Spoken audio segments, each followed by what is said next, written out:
दोस्तों नमस्कार, मैं हूं पवन शर्मा और हमारे साथ देख रहे हैं नेशनल आवाज़।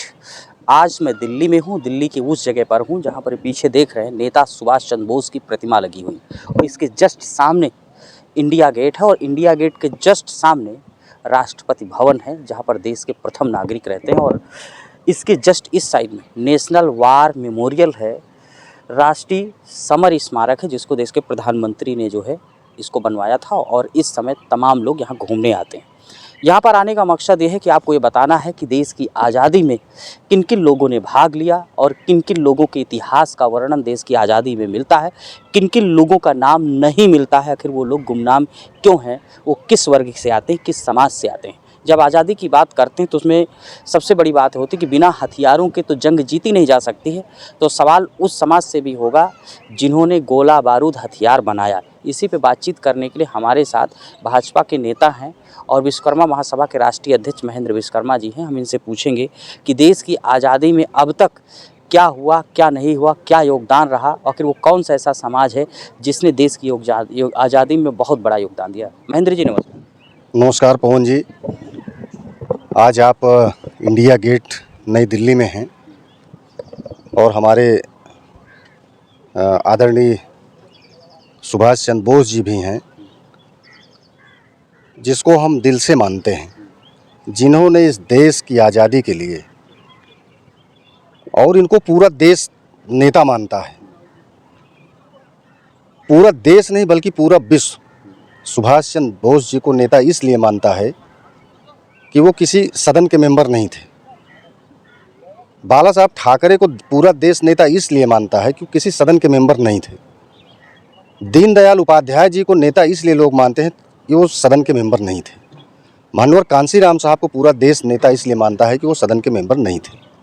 अभी आपने एक बात बहुत अच्छी कहा कि देश की आज़ादी में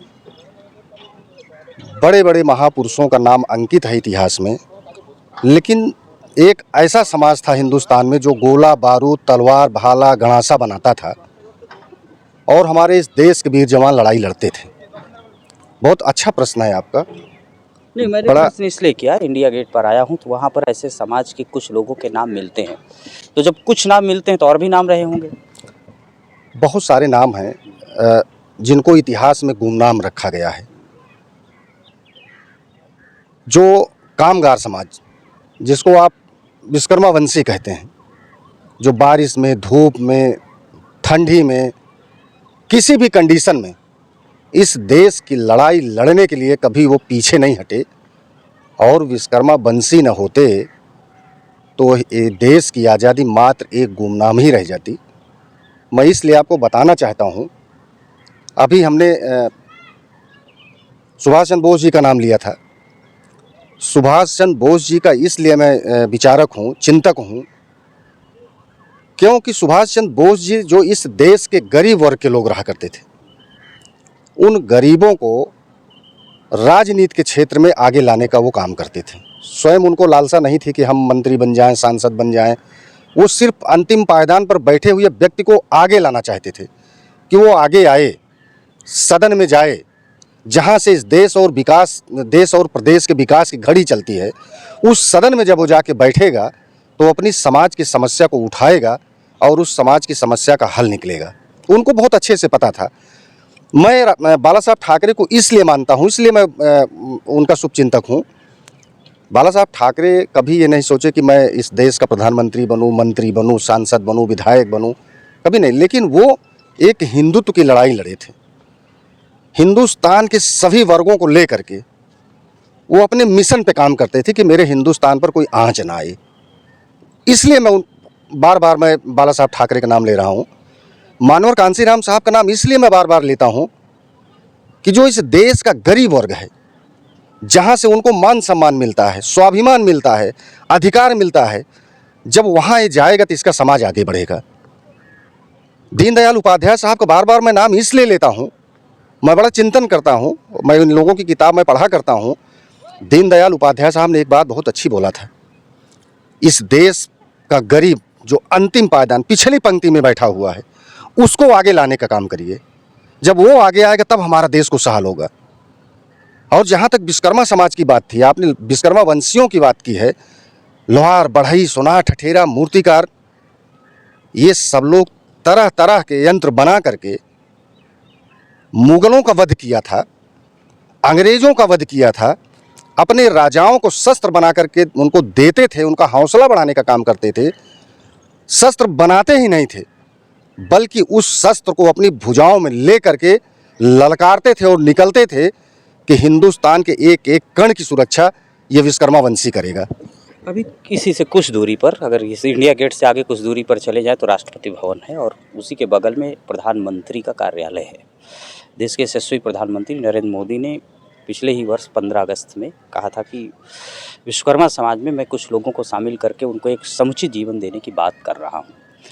राजनैतिक रूप से, आर्थिक रूप से और सामाजिक रूप से तो इम्पोर्टेंस है ही उनका, उसको तो कोई छीन ही नहीं सकता।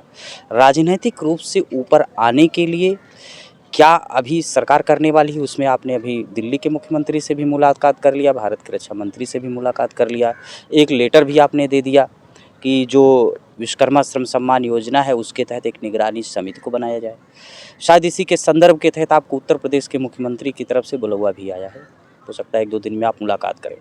तो इस संदर्भ को लेकर के राजनीतिक रूप से और देश की आज़ादी में जो योगदान रहा, क्या इनके स्मारक बनने चाहिए जैसे इस तरह से स्मारक बन रहे हैं?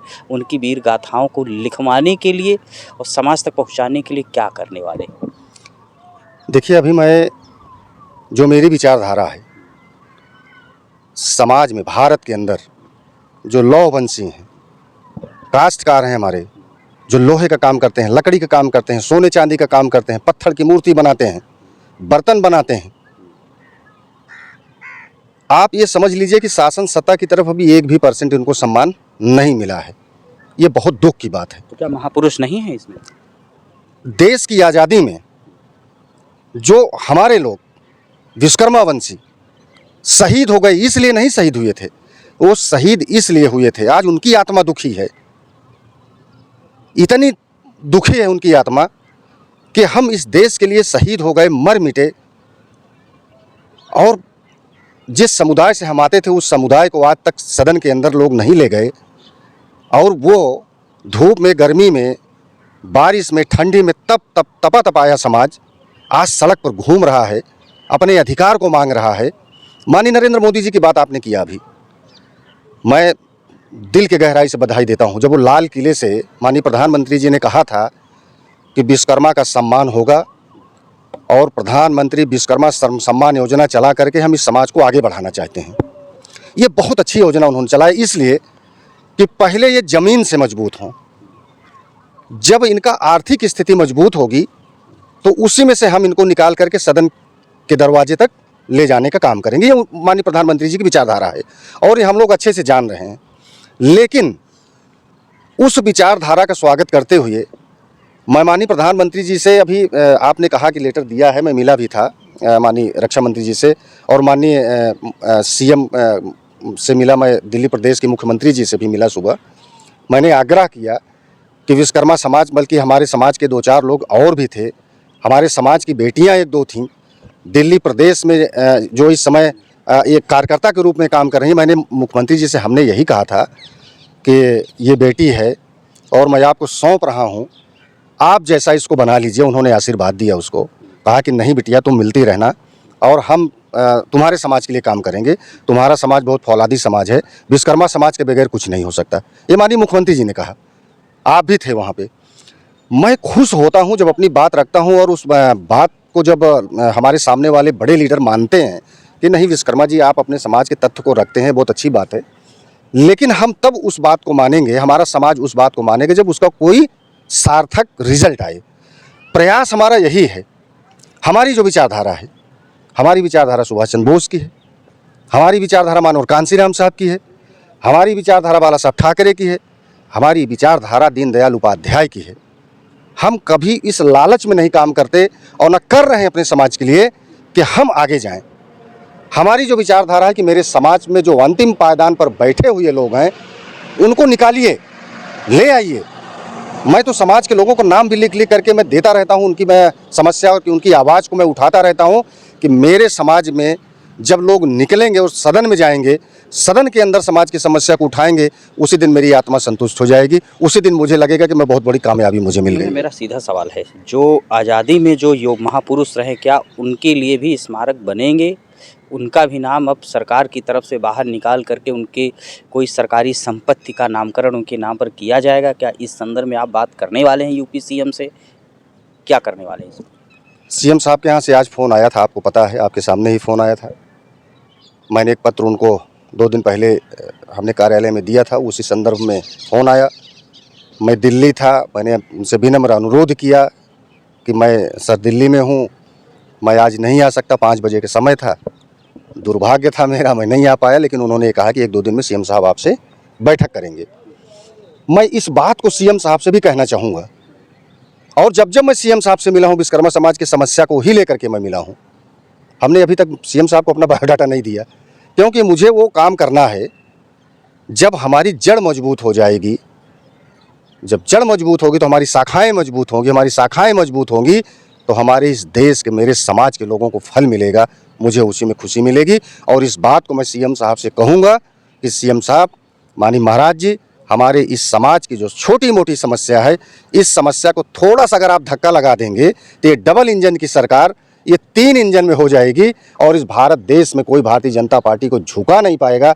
विश्वकर्मा समाज आपके साथ होगा, आपके साथ है भी।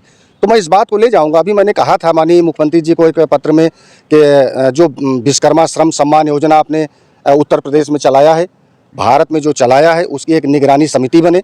अभी उसका पूरी तरह से हमारे समाज को लाभ नहीं मिल पाता, जो भी उसका धन अवमुक्त हुआ। कितने ऐसे फर्जी लोग सर्टिफिकेट बनवा करके, बहुत सारी शिकायत आई है। वो निगरानी समिति बनवाएंगे। 15-15 हज़ार का किट ले लिए सर्टिफिकेट। यह निगरानी समिति बननी ही चाहिए। निगरानी समिति जब तक नहीं बनेगी, हमारे समाज को पूरा लाभ नहीं मिल पाएगा। कितना बजट आ रहा है, कितना बजट खर्च हो रहा है, कितना बजट पेंडिंग है, कितना बजट आवंटित किया जा रहा है, निगरानी समिति के माध्यम से सरकार की उस पर नज़र होगी, तब जाकर के विश्वकर्मा समाज को पूरा लाभ मिलेगा। और इसके साथ साथ जब हमारा समाज जड़ से मजबूत होगा तो हमारे समाज की ये मांग है कि उत्तर प्रदेश की सरकार में कम से कम 1-2-4 मंत्री सरकार में जाएं और अपने इस प्रदेश की समस्या को बखूबी विधान परिषद और विधानसभा में उठाएं, ताकि जनपद के अधिकारी, जनपद के कर्मचारी मन से उनका मदद करें, उनका काम करें, जिससे उनका सहयोग हो सके। ये मेरा पूरा प्रयास है और मैं इस प्रयास को लेकर के अनावरत मैं चलता रहता हूँ। मैं बहुत चिंतित हूँ कि मेरे इस पृथ्वी से जाने के बाद, जैसे आज हम लोग कहते नहीं कि मेरे पूर्वज अगर ये काम किए होते तो आज हम लोगों को इतना संकट न झेलना पड़ता।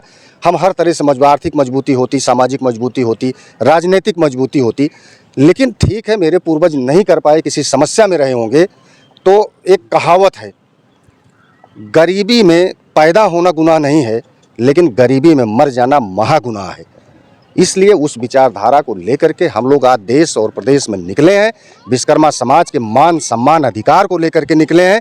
जब तक हम लोग उनको सदन के अंदर नहीं भेज देंगे, महेंद्र विश्वकर्मा को कुछ मिले ना मिले, लेकिन एक ऐसी रास्ता बना करके जाना है और हम सबको बना करके रास्ता जाना है, ताकि हमारी पीढ़ी आए और बड़े बड़े स्मारक बने। हमारे जो पूर्वज हैं, हमारे जो स्वतंत्रता संग्राम सेनानी हैं, उनके स्मारक लगें और उसी के साथ साथ महेंद्र विश्वकर्मा की भी स्मारक लगे। तब मेरी आत्मा को संतुष्टि मिलेगी, तब मैं ये जानूंगा कि अब मेरे देश में विश्वकर्मा समाज को पूरा अधिकार मिल रहा है और मिल चुका है। दोस्तों, बातचीत कर रहे हैं महेंद्र विश्वकर्मा है। मैंने जैसे बताया, मेरे पीछे नेता सुभाष चंद्र बोस की स्टैचू लगी है, उसके बगल में नेशनल वार मेमोरियल है, इस साइड में वही इंडिया गेट है। और यहीं से इसके 20 किलोमीटर के दायरे से पूरा भारत चलता है, पूरे भारत की दिशा और दशा तय होती। अब देखते हैं कि देश के प्रधानमंत्री ने जो लाल किले से कहा था, उसकी दिशा और दशा को किस ओर ले जाते हैं। आप भी कमेंट करके बताइए। तब तक के लिए नमस्कार, जय हिंद साथियों।